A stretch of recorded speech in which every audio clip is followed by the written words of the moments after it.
मनुष्य की बर्बादी का सबसे बड़ा कारण क्या है? श्रीमद् भगवत गीता के अनुसार ये 3 कारण सबसे मुख्य हैं।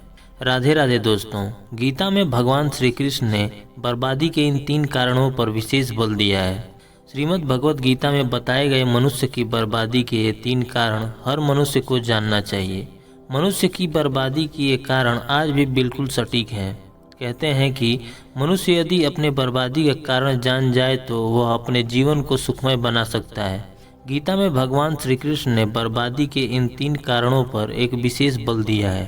श्रीमद् भगवत गीता में बताए गए मनुष्य की बर्बादी के 3 कारण आज हर मनुष्य को जानना चाहिए। यह कोई मैं नहीं बता रहा, बल्कि गीता में ऐसा वर्णन मिलता है।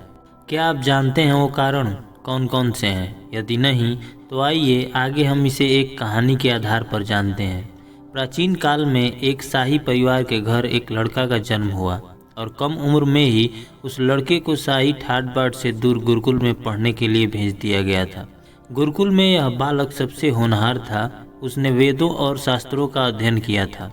गुरुकुल में अभी उसकी शिक्षा समाप्त भी नहीं हुई थी कि उसके माता पिता और सभी भाई बहन प्राकृतिक आपदा में मारे गए। शिक्षा समाप्त करने के बाद इस बालक ने प्रण लिया कि उसका सारा जीवन लोगों की भलाई में ही बीतेगा। वह लड़का एक सन्यासी की तरह जीवन व्यतीत करने लगा और अपनी सारी महत्वाकांक्षाएं त्याग दी। वह सांसारिक वस्तुओं को छोड़कर हिमालय के जंगलों में चला गया। उसने लंबे समय तक एक तपस्या की। धीरे धीरे इस सन्यासी की चर्चा सभी जगह होने लगी। ये चर्चा राज्य के दरबार में राजा के पास पहुंची। उस राज्य का राजा बहुत ही क्रूर व्यक्ति था। उस राजा ने सन्यासी से भेंट करने की ठानी, जिसके बाद राजा उस सन्यासी से इतना प्रभावित हुआ कि उसने अच्छाई की राह पर चलने की ठान ली। राजा मन ही मन सोचने लगा कि अगर ये सन्यासी मुझे चंद मिनटों में ही इतना बदल सकते हैं तो यदि ये मेरे पास रहने लगे तो मेरी जिंदगी ही बदल जाएगी। इसके बाद राजा ने सन्यासी से अपने साथ चलने का आग्रह करने लगा। सन्यासी इसके लिए मान गए और राजा उन्हें साथ लेकर महल चले गए। वहाँ राजा ने उस सन्यासी को शाही कमरे में भोजन करवाया। सन्यासी ने राजा को धन्यवाद किया और जाने की आज्ञा मांगी, जिस पर राजा ने कहा, आप हमारे बागीचे में हमेशा के लिए रह सकते हैं। सन्यासी ने राजा का प्रस्ताव स्वीकार कर लिया। ये थी सन्यासी की पहली गलती, जो लालच है। सन्यासी ने लालचवश आकर राजा से रहने के लिए कह दिया। सन्यासी वहाँ इसलिए रुक गया कि उसे भोजन के लिए अथक परिश्रम नहीं करनी पड़ेगी और वह यहाँ आराम से रह सकेगा। बागीचे में सन्यासी के लिए एक कुटिया बना दी गई। राजा ने भी सन्यासी की खूब सेवा की। फिर कुछ दिन बाद राजा और रानी अचानक अपने पड़ोस के राज्य में चले गए। साथ ही एक सेवादार को सन्यासी की सेवा के लिए बोल गए।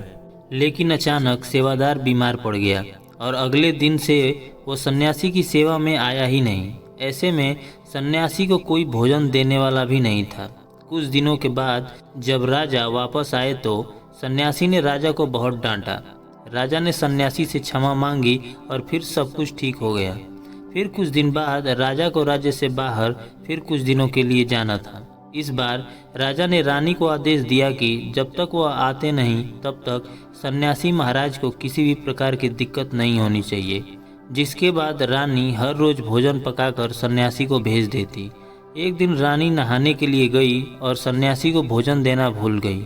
जब भोजन नहीं आया तो सन्यासी सोच में पड़ गया कि क्या बात है भाई, अब तक भोजन नहीं आया। फिर सन्यासी ने सोचा कि खुद ही आज चल कर देखता हूँ। फिर जब सन्यासी महल पहुँचा तो उसकी नज़र रानी पर पड़ी। उसे रानी के अद्भुत रूप को देखकर चकित हो गया।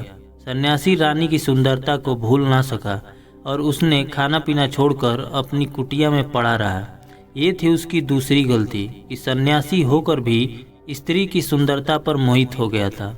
राजा जब वापस लौटे तो उसे सन्यासी के हाल का पता लगा। राजा ने जब सन्यासी से पूछा तो उसने कहा कि मैं रानी की अद्भुत सुंदरता का कायल हो गया हूँ।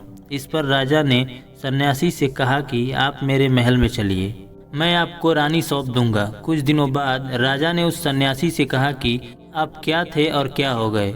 आज आप वासना के कारण मेरे गुलाम हो गए। यह सुनकर सन्यासी को महसूस हुआ कि वह एक सन्यासी है। सन्यासी जोर जोर से चिल्लाने लगा और रानी से कहा, मुझे क्षमा कर दीजिए, इस प्रसंग का सार यही है कि जब इच्छा पूरी नहीं होती है तो क्रोध उत्पन्न होता है, और अगर पूरी हो जाए तो लालच बढ़ता है। तो यही है वो 3 गलतियाँ जो मनुष्य को बर्बादी की तरफ ले जाती हैं: लालच, क्रोध और वासना।